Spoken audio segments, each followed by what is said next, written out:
Dear students, welcome. I am Mrs. Shanti.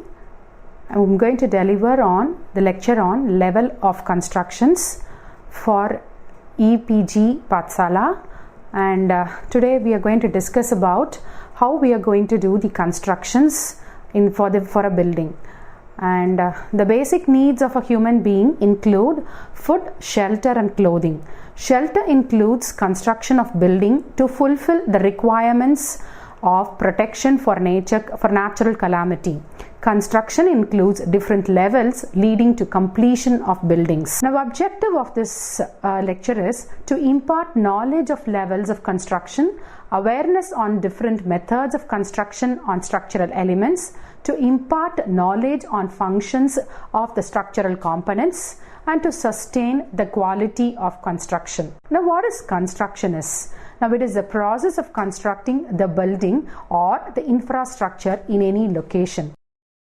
It comprises of three main stages, namely planning, designing and financing. Now, the types of construction are: one, that is whether it can be a residential or non-residential buildings; an infrastructure which consists of constructing of dams, bridges, highways, railways and etc. An industry for the refineries, transmission line, foundation of manufacturing plants, etc.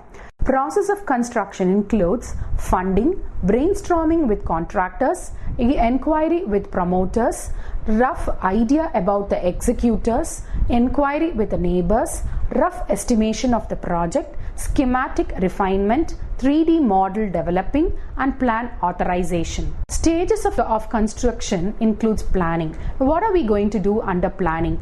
Planning includes determining the resources required for the project, namely the material required for construction, time period for completion, suppliers of materials, human resources, that is the labors needed, and the equipments that is required. Now, designing, it includes creation of plan for execution according to one's convenience. Mainly, this is done with consultation of the customer. Nowadays, 3D walk-in through of the plan is being showed to the customers for them to have an idea of their plan, ambience, utility services and architectural view. Financing, this is the most important part of the construction, since without the financial commitments nothing can be done. So at the early stage of the project, built up area, materials to be used, all interiors, finishes and facilities required are decided and a rough estimate is worked out. Usually 5% increase in cost is being added in consideration with the period of completion. Primavera software is being used widely at the consulting offices to do accurate estimation. Financial commitments may be taken through even the bank loans also. Now, let us take a case study on the construction of a residential building. First is the paperworks, that is we have to do the paperworks before the start of the actual construction, which includes the following steps. First one is preparing the plan of the house as per the requirement of the customer. Second is the estimation of the total cost of the building, including the material, labors, etc. Getting approval of the drawing from concerned authorities, which can be done through pre-DCR online submission. Arranging for bank loans, tenders, etc. Setting of a team of laborers either on basis of hiring or on daily basis for construction work. The first level, after completing the paperwork, the first level of construction in field includes the construction of the foundation. Now, a foundation is a substructure of a building that transfers the load to the ground. Now, a building should have a strong foundation if it is to last for a longer period. So, the types of foundation includes shallow foundation, that is the depth of the footing is less than the width of the footing. Example types of shallow foundation are individual, strap, combined, mat, etc. Now, the deep foundation, the depth of the footing is greater than the width of the footing. Examples are pile, caisson foundations. Depending upon the type and the functionality of the buildings, type and the type of the soil, the type of the foundation is decided. Now we go on to how to mark the foundation on the ground. Now it is being done using the central line method. The proposed building site is first cleared of all the junks, plants and trees. Prepare the central line sketch for the plan and set out straight line greater than the length and the width of the building. Positions, width and the breadth of the foundations or the columns are marked on the ground as shown in the figure. Measure the width of the foundation and mark it along the strings set out for two opposite walls. Then set out the string between these 2 points and fasten the ends with the pegs. Now the plumb bob is used to check that each peg is directly beneath the outside the foundation line. After marking, we'll go for the earthwork. Excavation of the earth along the boundaries of the foundation are done as per the drawing, defined length and the breadth and the depth. Now, general excavation are made with some clearance to the size of the foundation, say about 6 inches on either side as shown in the figure. Now usually depth of the excavation is being decided from the neighborhood evidences. Technically it depends upon the type of the soil.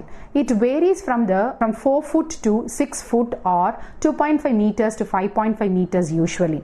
The main consideration in deciding the depth of the foundation is the building should rest on a hard strata so that the building load can be distributed to ground safely without any settlement. The construction of the foundation, again coming to the second stage, is concreting of foundation.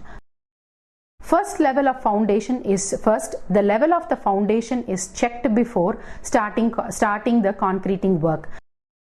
It must be noted that the levels of the foundation throughout the building must be the same. Any difference in level would cause differential settlement leading to failure of building. For a depth of 3 inches, the concrete with 40 mm coarse aggregate is poured and ramped to form a strong base. Now this base acts on contact layer for the distribution of the load from the building to the ground, that is to the soil evenly as shown in the figure. Over the base, a mat with column with steel rods are placed vertically as shown in the figure, and concrete of ratio 1:6:10 are poured for a depth of 6 inches. The base mat is made of steel bars on both the directions. Concrete mix is decided usually of ratio 1:4:8 and is used for the foundation. It can be even extended to 1:5:10 or 1:6:10 ratio. Now what is that 1:6? 1 part of cement per cubic concrete and 4 parts of coarse aggregate, namely sand per cubic concrete, and 8 parts of coarse aggregate, locally known as jelly. The mat is surrounded by the formwork of size to the foundation of width, and the concrete ratio of 1:5:10 is poured, and this forms a pedestrian to a height of 6 inches. Over the pedestrian, again the formwork is made for the width of the column and concentrated up to the level of ground, forming the base for column as shown in the figure. Floor levels of a house are usually higher than the natural ground. The rise from the ground level is treated as thickness of the floor and is filled with soil or quarry dust and compacted. The remaining sides of the excavation are filled with excavated soil up to the ground level. The level 2. Construction of plinth beam, that is the body. First we'll see what is the plinth beam is. It is the beam constructed at the ground level, forming base course for wall. Its function is to evenly distribute the building load to the ground through foundation constructed below it as shown in the figure. Now plinth area, it is known as the floor area or the carpet area or even the built up area or the plinth area. Now it is the total area utilized for the utility in a building. Construction of the plinth. Once the foundation is completed, then the plinth beam of width 9 inches and depth of 9 inches with reinforcement of steel is built over the ground over which the walls are constructed. Depth of the plinth beam is either filled with soil, compacted or quarry dust. Now this forms the base for the flooring. And since the flooring is in contact with the soil, there is a chance for termites entering into the building, and this can be avoided by providing a termite coating through painting the plinth beam. There is also another protection needed at this level, namely the damp proofing as shown in the figure, since the moisture of the soil below might cause dampness to the wall, causing damages and deterioration to the structure. Farm work. Now it is the mold for the structure to pour the fresh concrete and form the required shape and size. Level 3 includes the framed structure.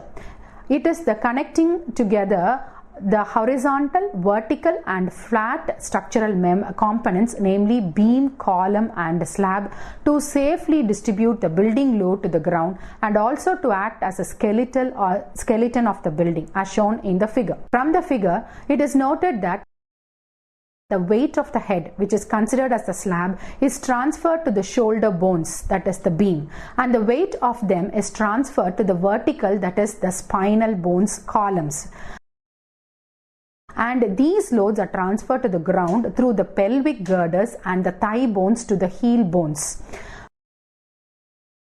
Thus, the weight from the slabs to the beams and from them to the columns then distributed to the soil through foundation. This shows the importance of the framed structure. Column. Now it is the structural component of a building which is vertically extended from the foundation. It carries the load from the horizontal structural members. Normally, it is reinforced concrete structure. Beam. It is the horizontal structural member and which forms the base for the roof and carries the load from the slabs. It is also a reinforced concrete structure.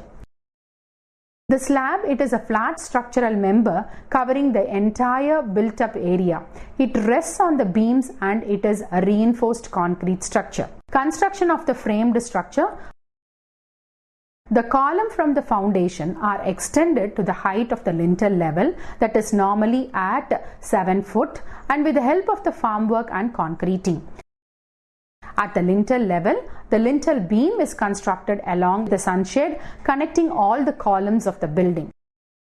Above the lintel level, column is extended to the roof level, say about 3 foot from the lintel beam. Above the column, at 10 foot, beam is constructed across every column, connecting them horizontally. The slab connecting all the columns and the beam is constructed above the beam to give the shelter to the building as shown in the figure, thus finishing the construction of the framed structure. Lintel, a horizontal RCC, reinforced concrete beam built across the top of the doors or the windows. Opening of the doors or the windows of a building need to be supported with lintels as shown in the figure. Now this can be done by constructing the beam at the top of these openings connected horizontally from the columns. Its main aim is to carry the loads of the building above the opening and prevent it from acting directly on the doors or the window frames and causing failure. Roofing, a flat surface above the beam and the column giving a shelter to the building. There are many types of roofing. First one, depending on the material, asbestos roofing, concrete roofing, sheet roofing, truss roofing, tile roofing and thatched roofing. Depending upon the shape, flat roofing, sloped roofing, arch roofing. Type of the roofing depends upon the customer's wish and the purpose of the building and the budget and etc. Construction of roofing. First, a formwork is made above the beam connecting the beams and the columns of the entire plan using their either steel sheets or wooden planks. They are supported to the ground using the props as shown in the figure. Then the reinforcement of the steel rods are binded with the steel wires running in both the directions are placed above the formwork with the cover blocks kept in between them to maintain the thickness of the slab as shown in the figure. Now the cement concrete of 1:3:6 is poured into the formwork and ramped with the help of the rods so that the concrete fills all the corners of the slab. This setup is left for about 28 days and is cured by stagnating the potable water by ponding to gain the strength. On the 28th day, the inner props are removed first and then the outer near the beams and the columns are removed. Usually, the thickness of the beam of the slab ranges from 100 to 125 mm. Precautions to be followed in the formwork for roofing. No gap should be seen in between the sheets or the planks. and the sheets must be oiled properly so that when removing concrete should not stick to the sheets. Papers or the felts etc. should not be used for filling the gaps in between the sheets. Sheets should be properly supported to the ground while concreting so that it does not impropriate the shape. Materials from formwork should be such that it should not absorb water and should be stiff to resist the concreting load and should have a smooth surface. Level 4 is a masonry work. Once the framed structure is completed, now we'll go for the masonry work. Now construction of the brick wall in between the columns are done as shown in the figure. Masonry works are carried out with a cement mortar placed of 1:4 to 1:6 ratio, that is 1 part cement and 4 or 6 part of sand. First, a line of mortar is placed over the plinth beam and over it the bricks are arranged in such a way that the joints are discontinuous. While using bricks for construction, it should be kept wet by soaking it in water for 1 hour before usage. Verticality of wall is checked using the plumb bob. After construction of the walls in between the columns, it is cured for minimum period of 1 week using potable water by means of pipe hose. This would help the cement mortar bonding in between the cores of the bricks strong in strength. Openings of doors and windows as per plan are left open while constructing the walls. Level 5 is flooring, and it is the lower surface of the room on which one can walk. There are types of flooring includes cement concrete floor, brick flooring, tile flooring, mosaic flooring, muram or the mud flooring, and the wooden flooring. All these types depend upon the customer's wish and also the budget and the functionality of the building. Construction, that once the plinth beam is constructed, 2 or 3 rows of the rubble masonry of brick masonry is built over it, and this forms the thickness for the base course of flooring, and then the total depth is partially filled either with soil or quarry dust and remaining with 40 mm metal concrete. Thus, strong and leveled base surface is formed. Over it, a cement mortar of 1:3 to 1:4 mix is laid for a thickness of 3 mm in order to get a smooth surface. This forms the flooring for a building, and depending on required type of flooring by the customer, floor finish is laid over it. Floor finish.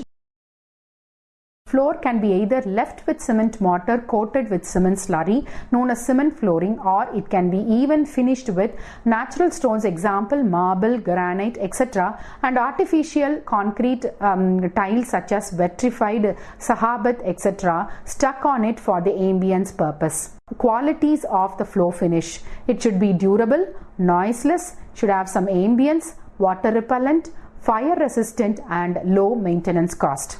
Types of floor finishes: resilient, example you have got vinyl, wood, rubber flooring. It is hard, example a granite, mosaic, marble flooring, and smooth, example that is tile flooring. Level 6 is for plastering. Generally, to prevent moisture entering the building and also for ambience, the internal walls and external walls are plastered using cement mortar. Mortar for plastering work used generally is 1:3 or 1:5. Plastering thickness must not be more than 0.75 inches as shown in figure. While plastering, it must be noted that the cement mortar not neither stiff nor lean, because consistency of mortar influences the strength of it. First, the surface of the brick wall is made rough by combing it with brush. Then 1 coat of the plastering with lean mix is splashed over the surface so that the mortar adheres to the surface of the wall roughly. Then the second coat with the correct proportion mortar is applied on the wall surface and leveled with strong light wooden bars. Then with this leveled and should ensure that the surface is leveled and smooth in nature. Curing. The process of sprinkling water on the constructed construction components such as the beam, columns, slabs, walls, etc. made of concrete or cement mortar is known as curing. It serves 2 purposes, namely 1.